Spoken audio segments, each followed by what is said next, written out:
ज़िया बाबर साहब, मैंने आपको सिनॉप्सिस बताया है, जिस तरह मौसम है, बहुत ज़्यादा मुश्किलात हैं और ऐसी सर्दी कई सालों के बाद आई है जो कि बहुत ज़्यादा ना, आपको पता है ना, कि जिसमें वाकई करा रहे हैं लोग कि वाकई सर्दी है।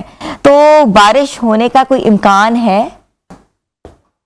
जी बिल्कुल, इस वक्त तो मुल्क के ज्यादातर हिस्सों में जो है वो मौसम खुश्क है। बादल जो मुल्क के जो बालाई इलाके हैं उनमें बादल छाए हुए हैं और जो मैदानी इलाके हैं उनमें धुंध का राज है। लेकिन आइंदा 24 से 36 घंटों के दौरान जो मुल्क के नॉर्दर्न मोस्ट पार्ट्स हैं, जो कि कश्मीर। जी जी, आई थिंक थोड़ा सा डिले आ रहा है, मे बी इंटरनेट इशू है, जैसे ही कनेक्ट होता है बर्फबारी हम का वापस। इम्कान जी है। जी जी।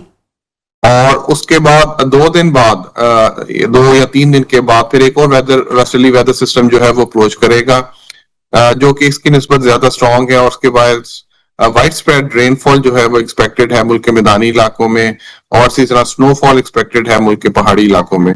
तो ओवरऑल अगर देखा जाए तो आइंदा आने वाले दिनों में बारिश और पहाड़ों पर बर्फबारी का इम्कान है। शुरू के 2-3 दिन जो है उसमें उसकी इंटेंसिटी कम होगी, लेकिन बाय सेकेंड वीक जो है, नेक्स्ट वीक जो है, इसकी इंटेंसिटी में इजाफा हो जाएगा और अच्छी बारिश और स्नोफॉल एक्सपेक्टेड है मुल्क के ज्यादातर हिस्सों में।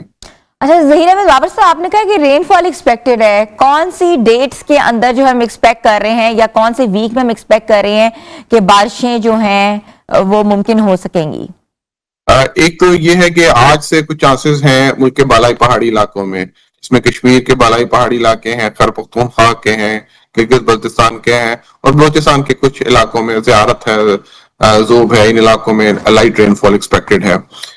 जो अच्छी रेनफॉल है वो 20 से जो मुल्क के ज्यादातर हिस्से मैदानी इलाके हैं, जिसमें लाहौर, गुजरांवाला, सियालकोट, पंजाब के इलाकों में, खैबर पख्तूनख्वा के जो ज्यादातर इलाके हैं, कश्मीर है, कोयटा के ज्यादातर इलाके हैं, बलोचिस्तान के इलाके हैं, इन इलाकों में फिर 20 से जो है वो रेनफॉल और स्नोफॉल जो है वो एक्सपेक्टेड है। अच्छा, इसका मतलब है कि 20 जनवरी से ऑनवर्ड जो है वो सर्दी की शिद्दत जो है बढ़ जाएगी?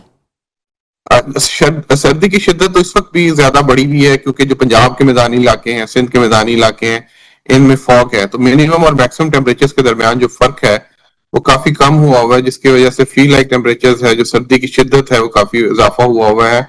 लेकिन बारिश के बाद जो धुंध है वो उसमें काफी हद तक सेटल डाउन हो जाएगी। उसमें बारिश के दौरान तो कमी आ जाएगी, लेकिन बारिश के बाद फिर जो मैदानी इलाके हैं उसमें धुंध का में इजाफे का इम्कान है। तो ओवरऑल क्योंकि ये जनवरी और फरवरी अगर देखा जाए तो ये पीक जो है विंटर सीजन होता है, इसमें मैक्सिमम जो हमारे पास टेम्परेचर जो है वो कम हुए हुए होते हैं, और पीक जो सर्दी हमें इस वक्त एहसास हो रहा होता है। फिर ग्रेजुअली फिर फरवरी के मिड से या उसके बाद से फिर हम जो है वो स्प्रिंग सीजन में जो है वो दाखिल होना शुरू हो जाते हैं। तो इस वक्त हम पीक सर्दी के मौसम से गुजर रहे हैं।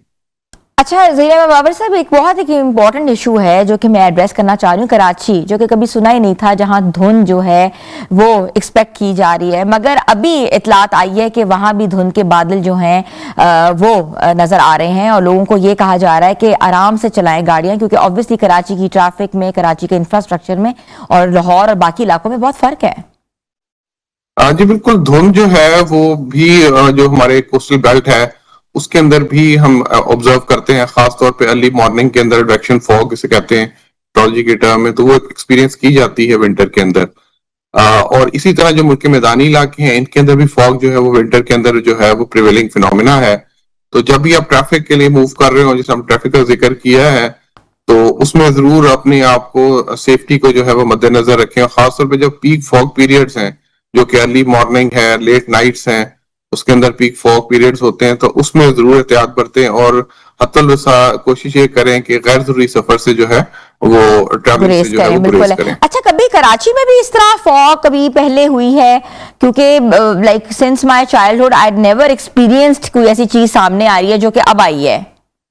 कराची में मैंने जैसे गेस किया है कि कोस्टल एरियाज में पूरी दुनिया में, पाकिस्तान के अंदर भी, कराची के अंदर भी एडवेक्शन फॉग कहते हैं, जब moist air, warm moist air समुद्र से मूव करके अगर जमीन की तरफ आए और वहां पे टेम्परेचर जो है वो कम हो, तो वो जो है उसमें कंडेंसेशन होती है और फॉग फिनोमेना जो है वो हम एक्सपीरियंस करते हैं। ये पैची होती है और ज्यादातर जो कोस्टल एरियाज के साथ साथ जो बेल्ट होती है उसके अंदर ये फॉग एक्सपीरियंस की जाती है, पूरी दुनिया में होती है। जो कोस्टल एरियाज है वहां पे भी, हमारे यहाँ भी एक्सपीरियंस की जाती है, मैदानी इलाकों के अलावा कोस्टल एरियाज में भी।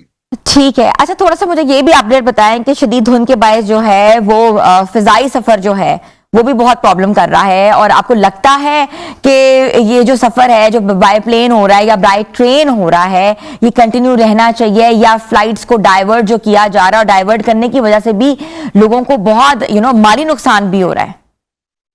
देखिए, ये मेट्रोलॉजिकल क्योंकि हैजर्ड्स में से एक फॉग है, और लोगों की सेफ्टी और जो है वो सबसे ज्यादा प्राइम इंपॉर्टेंस होती है जब भी ट्रैवलिंग कर रहे होते हैं, चाहे वो रेल के जरिए हो, सड़क के जरिए हो, या हवा के जरिए हो, हवाई सफर हो। तो प्राइम इंपॉर्टेंस जो है वो सेफ्टी को होती है, और सेफ्टी को मद्देनजर रखते हुए ही जो ट्रैवल प्लानर्स होते हैं, चाहे वो रेलवे के हों, चाहे एनएचए के हों, हाईवेज के हों, या रेलवेज के हों, तो प्राइम इंपॉर्टेंस जो है वो सेफ्टी को दे रहे होते हैं, और उसके अकॉर्डिंगली जो है वो वेदर कंडीशंस के हवाले से वो अपने डिसीजंस ले रहे होते हैं।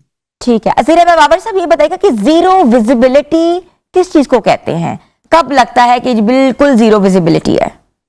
देखिए, ये एक मेट्रोलॉजिकल टर्म्स होती हैं जो कि हम यूज कर रहे होते हैं कि जब आप देख रहे हो जो हद निगाह जब कम होनी शुरू हो जाते हैं, यानी कि अगर हम 10 मीटर विजिबिलिटी कहेंगे तो जो 10 मीटर के फासले पे जो चीजें अगर आपको नजर आ रही होंगी या उससे कम हो जाएगी, तो फिर हम कहेंगे कि 10 मीटर से कम विजिबिलिटी होगी। 0 मीटर से मुराद ये है कि अगर आप बाहर निकले और आपको करीब की चीजें भी वाज़ेह तौर पे नजर ना आ रही हो, तो हम उसको कहेंगे कि यहाँ पे जो है ऑलमोस्ट जीरो विजिबिलिटी हो गई भी है। ठीक है। अच्छा, माइनस टेम्परेचर्स कहाँ कहाँ जो है नोटिस किए जा रहे हैं और कहाँ कहाँ जो है इस वक्त फॉल हुए हैं? पूरी पाकिस्तान के अंदर जो है वो टेम्परेचर्स जो है वो काफी हद तक गिरे हुए हैं। खासतौर पर जो मैक्सिमम टेम्परेचर्स हैं मैदानी इलाकों में, उनमें काफी हद तक कमी हुई हुई है। जो हमारे पहाड़ी इलाके हैं उनमें टेम्परेचर्स जो है वो नुक्ता इंजमात से कम है। जो मैदानी इलाके हैं उनके अंदर मैक्सिमम और मिनिमम टेम्परेचर्स के अंदर जो फर्क है वो काफी कम हुआ है, जिसकी वजह से जो फील लाइक टेम्परेचर है, जो सर्दी की शिद्दत है, वो उसका एहसास जो है वो ज्यादा हो रहा है मैदानी इलाकों में।